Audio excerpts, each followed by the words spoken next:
where they worship. Because they done come in with this fake lifestyle of worship. So I'm going to get that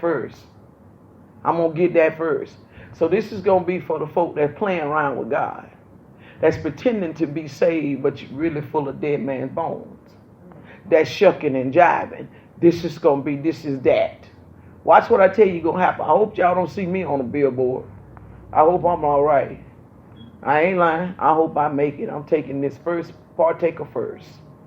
I'm partaker first. It was hard for me to have to do this, but I got to tell y'all this because I'm telling you. Because it's about to come down. If we don't get ourselves where we need to be, we're not going to be able to escape it, and some things are going to happen. I'm sorry that I can't be one of the ones that tell y'all you're next in line for a new vehicle. I can't be the one to tell you that this great miracle and all this stuff is going to happen. You want you a new car, you want you a new house, get your job, get your credit right, and get your money right. Them folk, they'll let you get it. You can pay for it. You don't have to worry about that. That's how you get that. That does not come by hocus pocus. You are living your life every day to prepare for the day you die. That's what you're living your life for, to determine where you are going to be when you leave from here. And you can have heaven on earth, believe me, because I have it every day. You can have hell on earth, or you can have heaven on earth. It's your choice. I choose heaven for 500, Alex. So look at what he says again, verse 9. He says the places where Isaac's descendants worship is going to be destroyed. Israel's holy places will be turned into ruins because they were not really holy. He says, and I will attack King Jeroboam's family. Do you see the consequences that will come? He says, I'm going to attack the family. Now, I need y'all to understand something. Please hear me well. Even for my young folk that are in here, I need y'all to understand and know that you are in the presence of a woman that tells the truth. A woman that tells it just like it really is. And if you would listen to me and behoove to me, I can spare your life from a whole lot of trouble. I promise you that. I can spare your life from a whole lot of trouble if you listen to me. Check this out right here. Who is that talking? Who is that? The stuff I just read. Who was that talking? Who was it? It was the Lord talking, wasn't it? Now, was he saying anything about he was fixing to give folks millions of dollars? That he said he was finna mess up their families, didn't he? So y'all get caught up in this myth about God supposed to be such this loving God, and he is. You get caught up in this myth and let folks tell you that God will forgive you for anything and you're going to mess around and be sad. And in hell, a consuming fire, you'll lift your eyes. God is not to be toyed or to be played with. He's to be respected. And I don't care how much you call yourself going to defy and change the laws of God. It just don't work like that. It's what he said, how he said, and when he says it. Because I'm just going to be honest, and I've been honest to say this before. If it was anything that we could get away with, and if he was to say, Delphine, I tell you what, I'm going to let you preach. Honey, you can preach. I'm going to let you preach for me and all. What is the one thing, if I would let you get away with it, that you want to do, that I don't bother you about? Y'all already know what it is. Fire up, baby. Fire up. Honey, who got it? Pass it around. Let's go. Honey, but if I had to let that slide, I'm going to tell you why I'm hard on folk. Because I can't smoke. You ain't going to do anything you want to do. And I got to live righteous and can't smoke. No, I got to give it up. You giving up yours too. You ain't going to heaven doing what you want to do. And I had to give up what excuse me. The devil is a lie. I'm telling on you. Show it. Come here. Why Sally over there? Sally over there living any kind of way you ain't do nothing to her, but I can't smoke? Oh, no. Oh, wait a minute. You ain't God. You ain't fair. See, he don't want me to talk to him like that because he know I'll confront him like that. You ain't fair. So they don't work like that. So that's the reason why. This is the Lord saying this stuff, saying, look, this is what's going to happen. I'm going to mess with your family too. Okay. Verse 10 says, so Amaziah, a priest at Bethel, sent his message to Jeroboam, the king of Israel. Check out what he said to him. He said, Amos is making evil plans against you with the people of Israel. He has been speaking so much that this land can't hold all his words.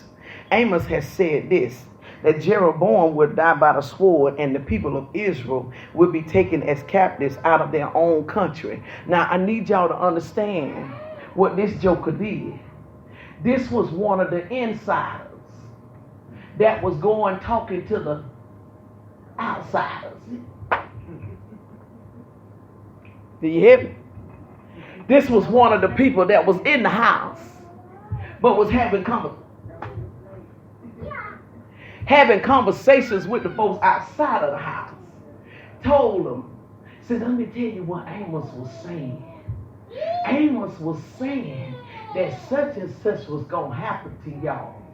Well, can I say this boldly before y'all? And I'm talking about standing at the altar boldly, got a lot of life insurance if I die. But I'm going to say this boldly in front of y'all. If I ever tell you something going to go down, go on and wait on it. It going to go down. You wait. I've seen people literally try to fight stuff I've seen. And it show up. It's going to happen. It's going to happen because, for one, you're going to reap what you sow, and I'm going to reap what I sow. It's going to happen.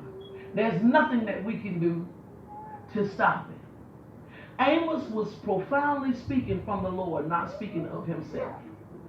He was saying, I saw the Lord when he started out. I saw the Lord. All of this was coming from the Lord. This one joker inside among the folk decided to go out to the people to tell the people, Amos is saying all this. This was happening to y'all is coming because of some stuff that Amos saying. No, it ain't have nothing to do with what Amos was saying. It had everything to do with how they were living. How you live gonna get you.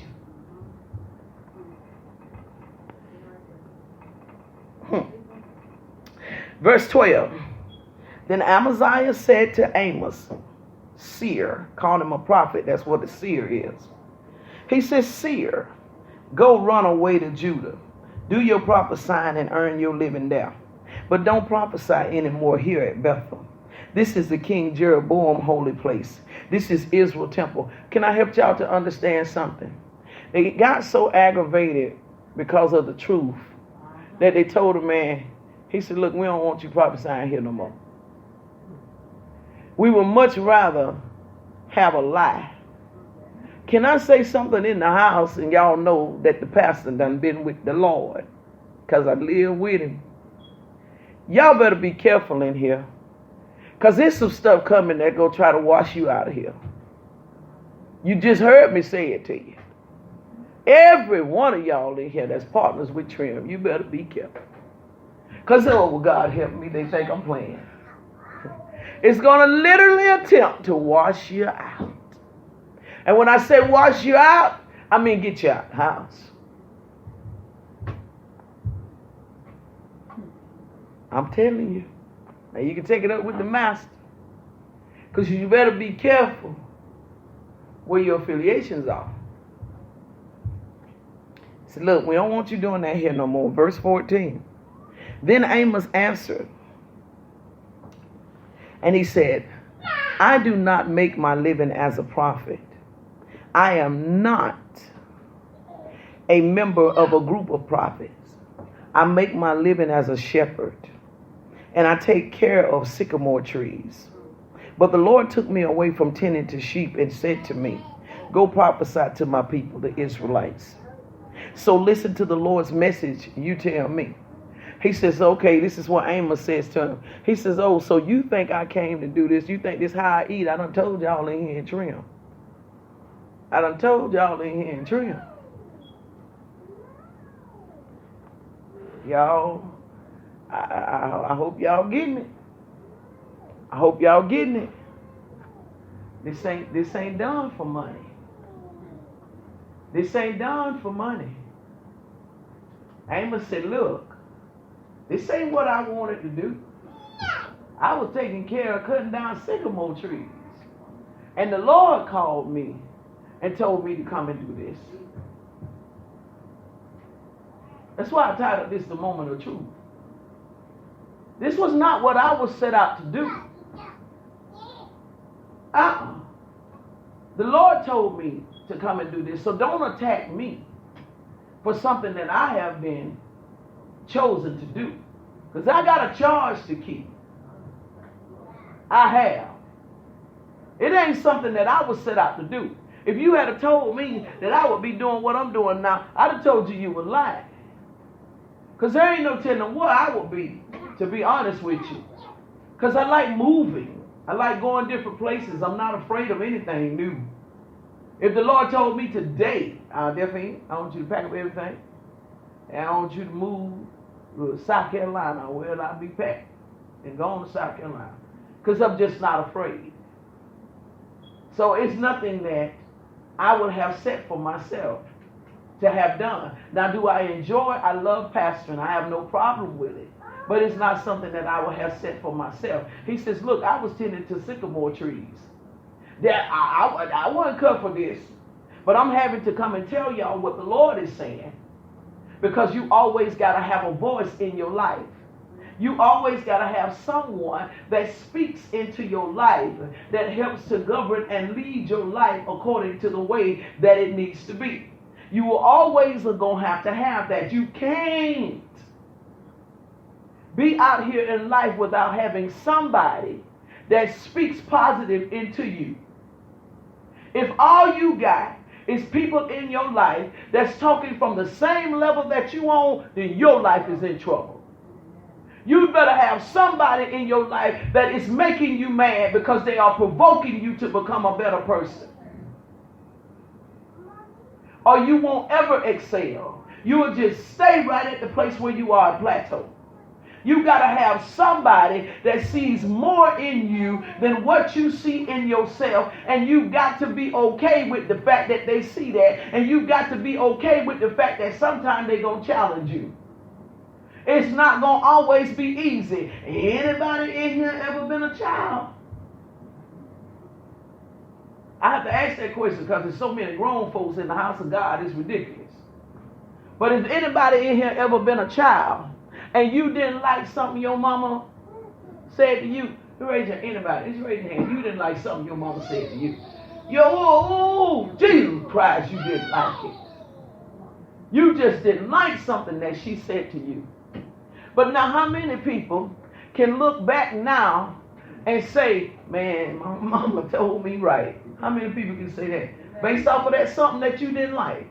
Something that she said that you didn't like. Okay, for those of you that raise your hand that didn't like something that your mama said, and you couldn't raise your hand on the second one to say that you saw it was right, let me say this to you. Keep living. Keep living. I guarantee you, whether it is after she has passed away or however be, you're going to have to come back and say, you know what? She told me the truth. She told me the truth. I've seen mamas tell kids, such and such ain't good for you to hang with. They ain't want to pay no attention. Next thing you know, they was in some trouble and had to call mom.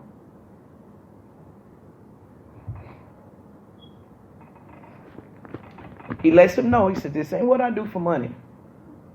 Verse 15. He says, the Lord took me away from tending the sheep, and he said to me, go prophesy to these people, the Israelites. So listen to the Lord's message. You tell me, don't prophesy against Israel, and stop prophesying against the descendants of Isaac.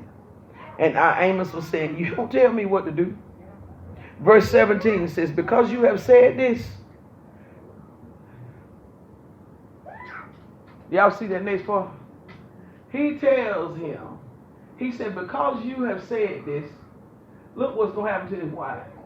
What did he tell him? See, he said, because you have said this, your wife is not going to become a prostitute. So let me help y'all understand something. It's a very dangerous thing to put your